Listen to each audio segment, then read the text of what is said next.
মরে যাওয়ার পরে আপনার জীবনের সাথে আল্লাহর যেই হিসাব শুরু হবে, সেই হিসাব পরকালের একদিনের সমান দুনিয়ার 1000 বছর।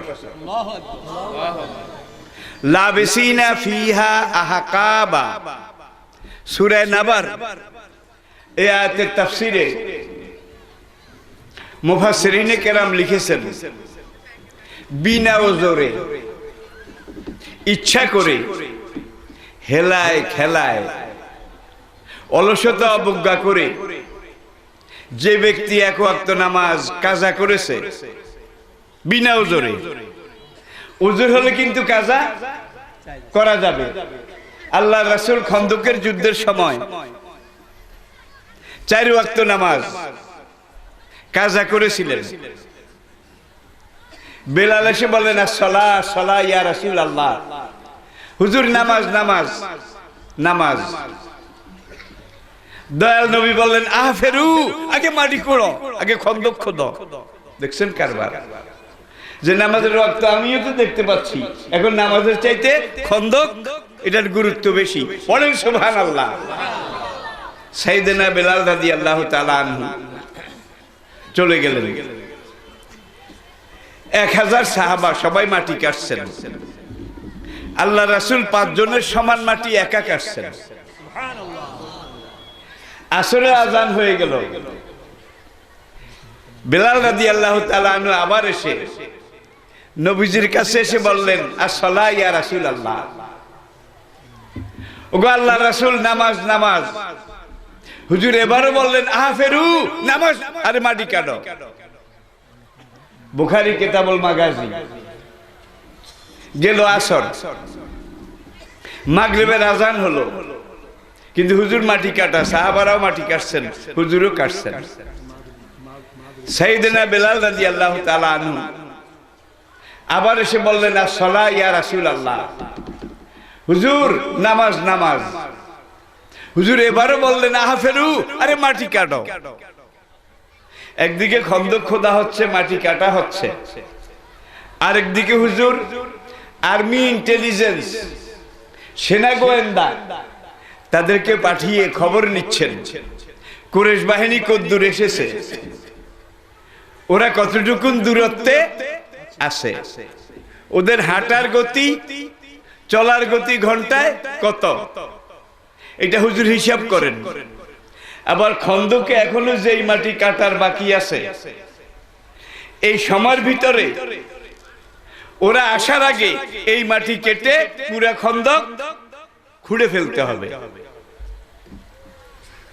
খন্দক খোদাও শেষ, কুরাইশ বাহিনীও খন্দকের পাড়ে এসে উপস্থিত।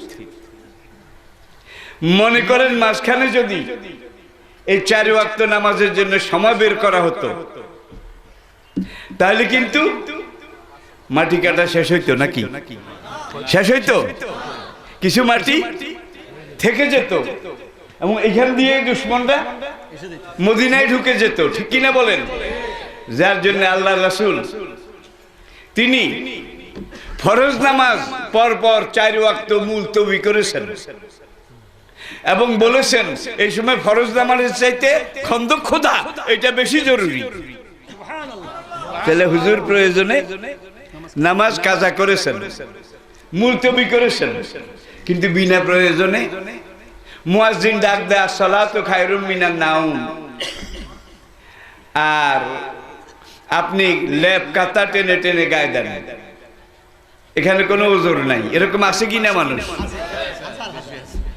1 ওয়াক্ত বিনা ওজরে যে কাজা করলো অথবা তরক করলো, তাকে 80 হুকমা জাহান্নামের আগুনে জ্বলতে হবে। 1 হুকমা মুফাসসিরিনে কেরাম লিখেছেন 3,88,00,000 বছর 1 হুকমা। আর 1 ওয়াক্ত যে তরক করেছে তাকে জ্বলতে হবে 80 হুকমা। সেই 80 হুকমা কোন হিসাবের? দুনিয়ার হিসাবের নয়,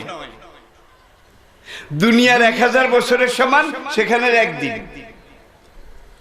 সেই একদিনের 30 দিনে 1 মাস, 12 মাসে 1 বছর। সেই বছরে 3,88,00,000 বছর।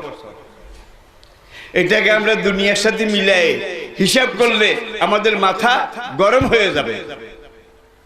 এক ওয়াক্তের জন্য 3,88,00,000 বছর, কিন্তু কোন ওয়াক্ত যে পড়লো না তার কত হুকবা? ওর তো কোনো হুকবাই নাই। কি যে মোটে পড়লই না তার তো কোনো হুকবাই নাই। এই কোরআন সবচেয়ে বেশি তাকিদ দিয়েছেন ঈমান আনার পরে নামাজ কায়েম করার জন্য, নামাজ পড়ার জন্য, ঠিক কিনা বলেন? ইন্না সালাতা কানাত আলাল মুমিনিনা কিতাবাম মাওকুতা।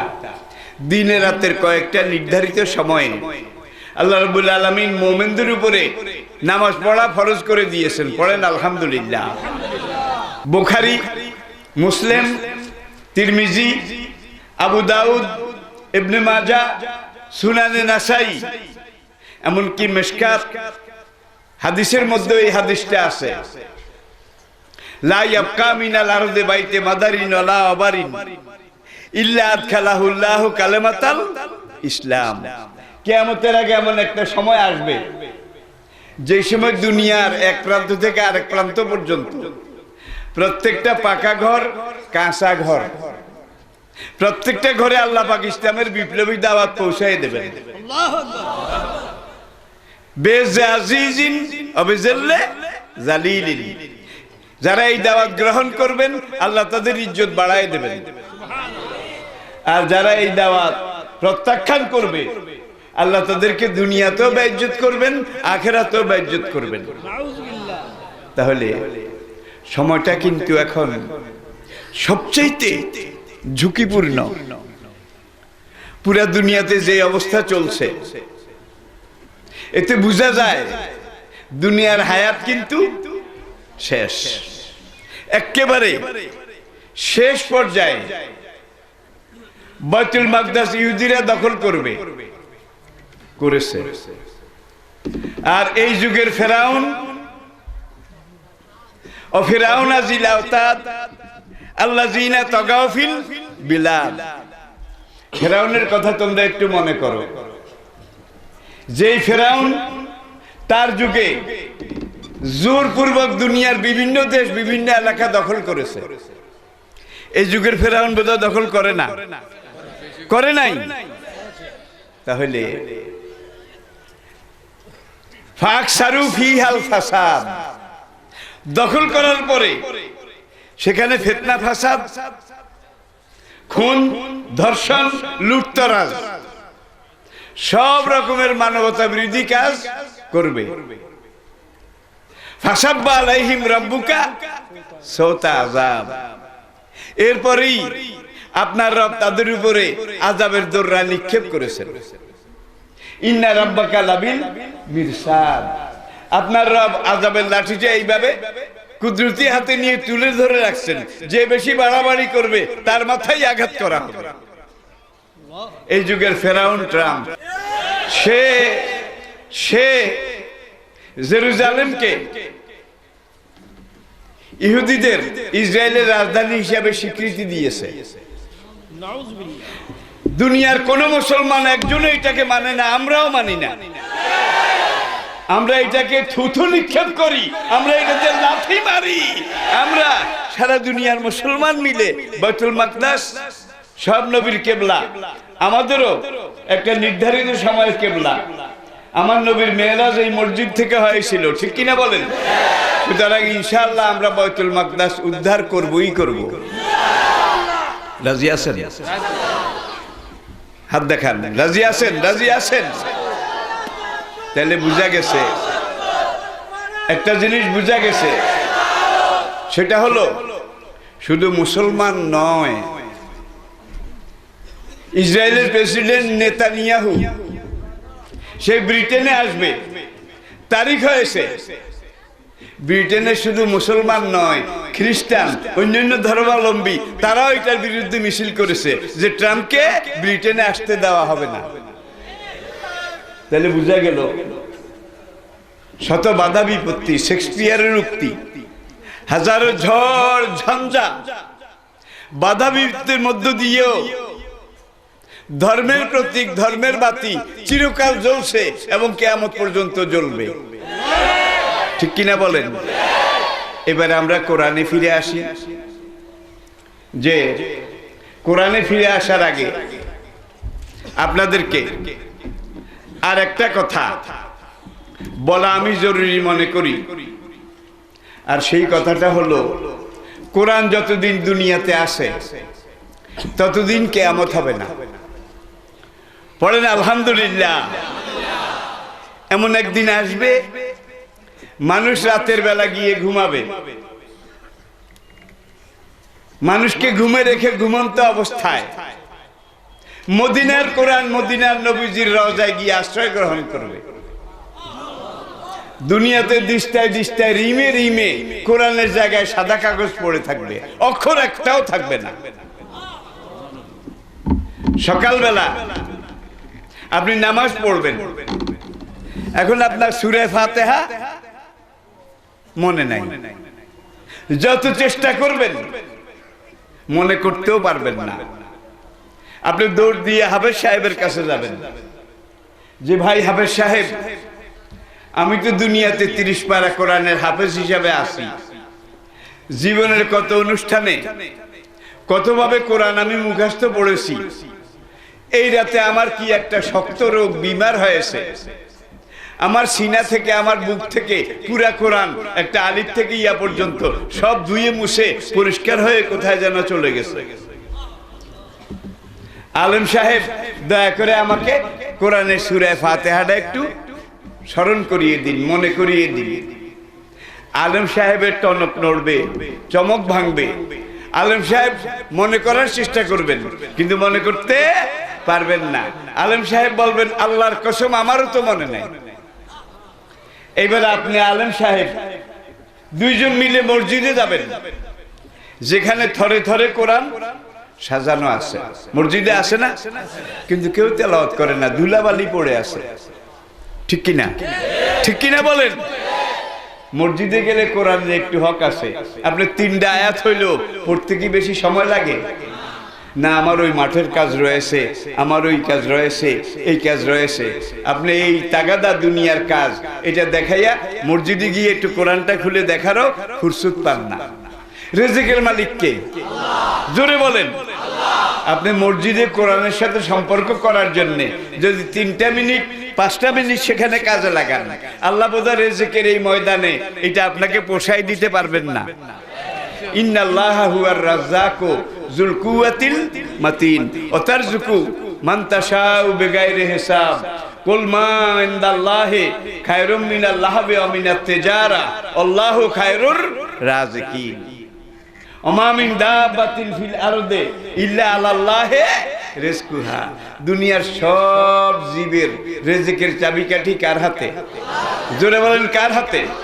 তাহলে ইনশাআল্লাহ এখন থেকে যতদিন আল্লাহ পাক হায়াত রেখেছেন, আপনি প্রত্যেকদিন কোরআনের 3টা আয়াত 5টা আয়াত ঘরে বসে মসজিদে গিয়ে নামাজের আগে পরে তেলাওয়াত করে পড়তে রাজি আছেন? ইনশাআল্লাহ।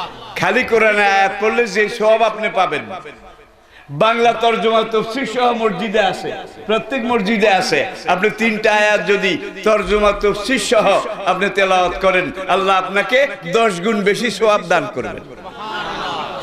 এবার হাফেজ সাহেব, আলেম সাহেব দুইজন মিলে মসজিদে যাবেন, যে মসজিদে তো কোরআন শরীফ আছে। বোধহয় আমাদের 3 জনের একই রোগ হয়েছে, এই জন্য ভুলে গেছি। মসজিদে গিয়ে কোরআন শরীফ খুলবেন, খুলে দেখবেন আল্লাহর কসম দিস্তায় দিস্তায় রিমে রিমে সাদা কাগজ পড়ে আছে, অক্ষর একটাও নাই। সিনা থেকে গেছে, কলম থেকে গেছে, লেখা থেকে গেছে, কাগজ থেকেও। তাইলে বুঝা গেল রিজিকের দুয়ার খোলা আছে কোন কারণে? জোরে বলেন, কোন কারণে? এখন দেখেন, এটা হলো রিজিকের চাবিকাঠি। আপনার বিবি, আমার মা 10টা 20টা মুরগি লালন পালন করেন, মনে করুন। সকালবেলা ঘরের দরজা খুলে এতগুলো ধান, এতগুলো গম, এতগুলো চাউল উঠানে মোরগকে ছিটাই দেয় না, ছিটাই দেয় না। আর আপনার কোনো অভাবও নাই, প্রচুর আছে। এবার যা দরকার তার চেয়ে বেশি দিয়ে দেন। দিয়ে দেওয়ার পরে গৃহস্থের ওই মোরগ মুরগি ওগুলাও খায়। আশপাশের বাড়িঘর থেকে কিছু মোরগ এসে ভাগ বসায় না, ভাগ বসায় না নাকি? তারা খায় না, আশপাশের মোরগেও খায়। কিন্তু গৃহস্থের মোরগগুলা অলস, অথর্ব, কামাইও করতে জানে না, খাইতেও জানে না। আশপাশ থেকে যেগুলো আসছে এগুলোর সাথে গৃহস্থের কোনো সম্পর্ক নাই, আর গৃহস্থ ওদের জন্য দেয়ও নাই। দিছে কাদের জন্য?